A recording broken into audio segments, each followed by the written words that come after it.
Welcome to your path to the student-athlete experience. This presentation is designed to help you, the college-bound student-athlete, understand the NCAA initial eligibility process and to prepare you for transitioning from high school to becoming an NCAA Division I or II student-athlete. First, let's go over a brief overview of what we will discuss. We will talk about steps to achieving your eligibility, the NCAA initial eligibility requirements, your sports participation, and some helpful resources to help you through the registration and certification process. There are a few different steps to achieving your eligibility. Today, we will break them down by high school class. Freshmen and sophomores must start planning now by working hard to get the best grades possible. Access and print your high school's list of NCAA courses at eligibilitycenter.org by clicking on the Resources tab at the top of the screen. Be sure to take classes that are on your high school's list of NCAA courses. The NCAA Eligibility Center will only use approved courses to certify your initial eligibility. It is your high school's responsibility to keep that list updated. You should register at eligibilitycenter.org at the beginning of your sophomore year. If you fall behind, use summer school sessions before your senior year to catch up. Here is a quick look at what the NCAA Eligibility Center registration website looks like. You will just need to click the New Account tab at the top right of your screen to begin the registration process. Once you become a junior, you should register to take the ACT, SAT, or both, and use the NCAA Eligibility Center code 9999 as a score recipient. Double check to make sure that you are taking courses that are approved on your high school's list of NCAA courses. It is also important for you to request that your high school counselor send an official transcript to the NCAA Eligibility Center after completing your junior year. It is important to note that the NCAA Eligibility Center does not accept faxed or emailed transcripts only by mail. However, we do accept transcripts from the following service providers: Docufied Parchment, ScriptSafe, ConnectEDU, National Transcript Center Pearson EduStructure, USMOET, and ZAP. Once you enter your senior year of high school, you will want to make sure that you take the ACT and/or SAT as many times as necessary. The NCAA Eligibility Center will use your best scores from each section of the ACT or SAT to determine your best cumulative score. Continue to take college preparatory classes. Once again, you will want to check the courses you have taken and match it to your school's list of NCAA courses to make sure you are still on track to complete 16 core courses. It is important for you to graduate on time, meaning you must graduate within 4 consecutive academic years or 8 semesters from the start of 9th grade. Seniors should also plan to visit the My Planner page after you register online to view your eligibility status and check for any missing information or documents. You will want to review your sports participation or Amateurism responses and request your final Amateurism certification for each sport you plan to participate in beginning April 1 for fall enrollees or October 1 for spring enrollees. After graduation, ask your high school counselor to send your final transcript with proof of graduation to the NCAA Eligibility Center. Next, let's talk about the requirements for you to participate at an NCAA Division I or II college or university. So far, we have mentioned the term core course several times, but what exactly does the NCAA Eligibility Center determine to be a core course?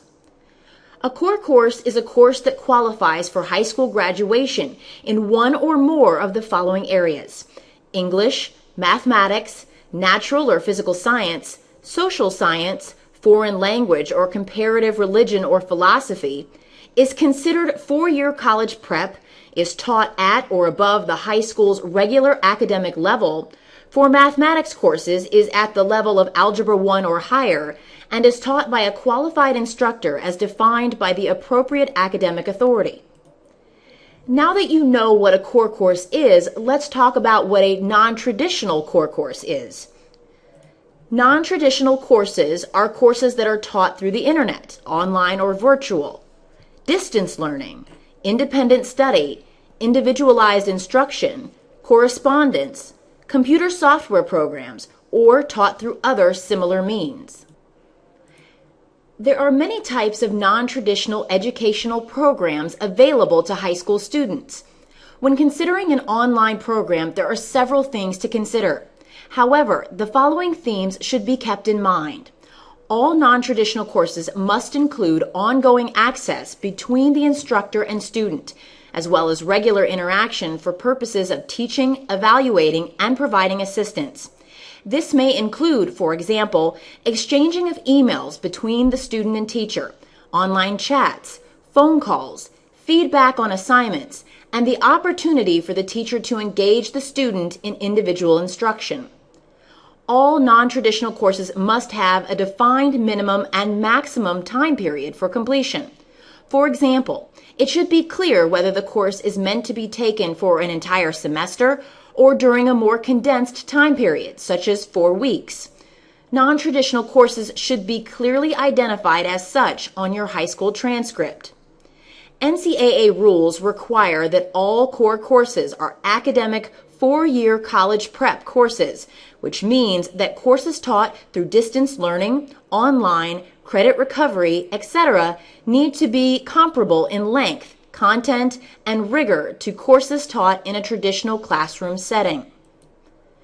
We already mentioned that you must graduate from high school within 4 consecutive years or 8 semesters from the time you start 9th grade. If you fail to complete high school on time in 8 semesters, any core courses taken after the 8th semester will not be counted towards your NCAA academic eligibility requirements. On time also means that if your high school graduation takes place June 1st, you must graduate June 1st. If you do not graduate June 1st with the rest of your class, you have not completed your requirements on time. Division II colleges and universities permit you to use all core courses completed from your 9th grade year until the time you enroll full-time at a college or university. So now let's talk about what the initial eligibility requirements are for Divisions I and II. The general academic requirements for either division are to graduate from high school, complete 16 NCAA approved core courses, earn a minimum required core course grade point average or GPA, and earn a required SAT or ACT sum score. College coaches love a student athlete who succeeds in the classroom. The early academic certification process is now available for students that have done the job in the classroom to become certified prior to graduation. Students who meet the following criteria after 6 semesters will be certified as academic qualifiers. For Division I, students will need a core course GPA of 3.0 or higher in a minimum of 14 core courses. This includes 3 years of English, 2 years of math, 2 natural physical science, 2 additional years in English, math, or natural physical science, and 5 additional core courses in any area, including foreign languages. Students will also need a minimum SAT score of 900 in critical reading and math, or a minimum ACT sum score of 75. For Division II, students will need a core course GPA of 3.0 or higher in a minimum of 12 core courses. This includes 3 years of English, 2 years of math, 2 natural physical science, and 5 additional core courses in any area, including foreign languages. Students will also need a minimum SAT score of 1,000 in critical reading and math, or a minimum ACT sum score of 85. To meet the Division I academic requirements, you will need to complete 4 years of English, 3 years of math at the level of Algebra 1 or higher, 2 years of natural or physical science, including 1 year of lab if offered by your high school, 1 year of additional English, math or natural physical science, 2 years of social science, and 4 years of additional courses from any area already mentioned, foreign language, or comparative religion or philosophy. You will see an abbreviated version of the Division I sliding scale that will be used prior to August 1st, 2016. In order to compete at an NCAA Division I college or university, you will need to earn a minimum GPA of 2.0 and earn a combined SAT or ACT sum score that matches your core course GPA on the sliding scale. For example, if you have a 2.0 GPA, you would need a 10-10 SAT score, which consists of the critical reading and math sections, or an 86 ACT sum score. There are new requirements for college-bound student athletes enrolling full-time at an NCAA Division I college or university on or after August 1st, 2016. First, we will just go over a summary of the changes. The minimum core course GPA will increase to 2.3. There will be a slight change in the GPA and test score index on the sliding scale, and 10 core courses will be required before the start of your senior year. These changes will give students enrolling at an NCAA Division I college or university on or after August 1st, 2016, one of three possible outcomes. 1. You will be a qualifier, which will allow you to compete, receive athletics aid or scholarship, and practice your first year of enrollment. 2. You will be an academic redshirt, which will allow you to receive athletics aid or scholarship your first year of enrollment, practice your first regular academic term, which could be a semester or quarter. 3. You will be a non-qualifier, which means that you will not be able to receive athletics aid, practice, or compete your first year of enrollment. For 2016, the core course requirement does not change. The core GPA requirement for competition increased to 2.3. You will also need to have a minimum ACT sum or SAT score that matches the 16 core course GPA on the Division I sliding scale. An example of this would be if you have a 2.5 core course GPA, then you would need an 820 SAT score or a 68 ACT sum score. An added piece of the puzzle is that you must complete 10 core courses before the start of your 7th semester of high school, which for most of you is probably the start of your senior year. Of the 10 core courses completed, 7 of them must be in the areas of English, math, or science. Those 10 core courses become locked in for the purpose of GPA calculation, and a repeat of any of the locked-in courses will not be used in your certification if taken after the start of your 7th semester. The highlighted courses in red outline the differences in the present sliding scale and the sliding scale for students enrolling on or after August 1st, 2016. The full sliding scale can be found at eligibilitycenter.org under the Resources tab or at 2.3.org. So now let's talk about what it means to be an academic redshirt. Does it mean that you get to wear a cool red shirt to practice? Well, maybe, but it really means that you can receive athletics aid or your athletic scholarship and practice during your first term of enrollment if you have a minimum GPA of 2.0 to 2.299 in 16 core courses and meet the matching test score on the sliding scale. If you fail to meet the required 10 core courses prior to the start of your 7th semester, 7 of which must be in English, math, or natural or physical science, you will be allowed to retake core courses in your 7th and 8th semesters, which will be able to be used in your academic certification for the purpose of meeting the academic redshirt requirements. You will see the core GPA and test score sliding scale index here in red for academic redshirts. The full sliding scale can be found at eligibilitycenter.org under the Resources tab or www.2.3.org. If you meet these academic redshirt requirements, you can receive an athletic scholarship during your first year of enrollment at an NCAA Division I college or university. You must successfully complete 9 semester hours or 8 quarter hours in each applicable term at your college or university to continue to practice for the remainder of the year. If you do not meet either set of requirements, you will be certified as a non-qualifier. As a non-qualifier, you will not be able to receive athletics aid during your first year at an NCAA Division I college or university, and will not be able to practice or compete during your first year at a Division I college or university. Now let's take some time to discuss the requirements for Division II.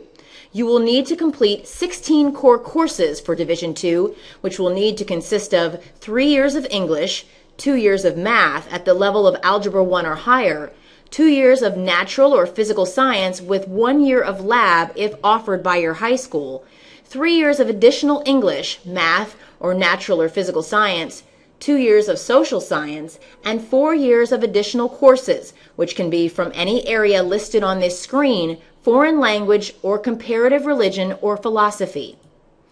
In order to compete at an NCAA Division II college or university, you will need to earn a 2.0 GPA or higher in your 16 core courses and earn a combined SAT score of 820 or an ACT sum score of 68.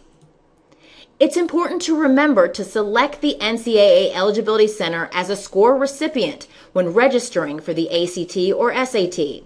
You can do this by using code 9999, which will request for your official test scores to be sent to the NCAA Eligibility Center electronically. We will not accept test scores on your high school transcript. Your best test scores will be used in your certification. In the example here, it shows that you took the SAT in October 2012 and again in December 2012. In October, you received a 350 on the math section and a 470 on the verbal section, which totaled 820. In December, you received a 420 on the math section and a 440 on the verbal section. When you take the best scores from each section, that gives you a 420 in the math section and a 470 in the verbal section, which totals 890. We would use the score of 890 for your certification. Just a quick note about Division III. Unlike Divisions I and II, there is no uniform set of eligibility requirements for Division III schools. Eligibility for admission, financial aid, practice, and competition is determined by the college or university. The NCAA Eligibility Center does not perform certifications for Division III student athletes. Now that we've talked about all the academic requirements, let's take a few minutes to talk about amateurism and your sports participation. So what about sports participation?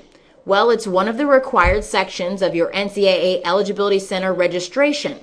We need to know about the teams you have been a part of and events you have participated in outside of the traditional high school season. We encourage you to log into your NCAA Eligibility Center account and update your sports participation information often. Once you have graduated high school, you will want to make sure that you finalize all of your sports participation information and request your final amateurism certification. Once you've certified from an academic and amateur perspective, you may practice, compete, and receive athletics aid. We have walked you through what it takes to be certified with the NCAA Eligibility Center, but you may have questions about what we talked about today or want to have some additional resources to help guide you along the way. Here are just a few of our resources available for you to access. Visit eligibilitycenter.org and click on the Resources tab for information specific to U.S., international, and homeschooled students. Under each of these sections, you will find links to the Guide for the College-Bound Student Athlete, which could very well become your new BFF through the initial eligibility process, as well as the Quick Reference Guide and the initial eligibility brochure. You can also visit 2.3.org, which is a mobile-ready website with the new academic requirements for 2016. If you have any questions that you cannot find the answers to in our resources or need additional information, please contact the NCAA's Customer Service Center at 877-262-1492. Thank you for joining us today.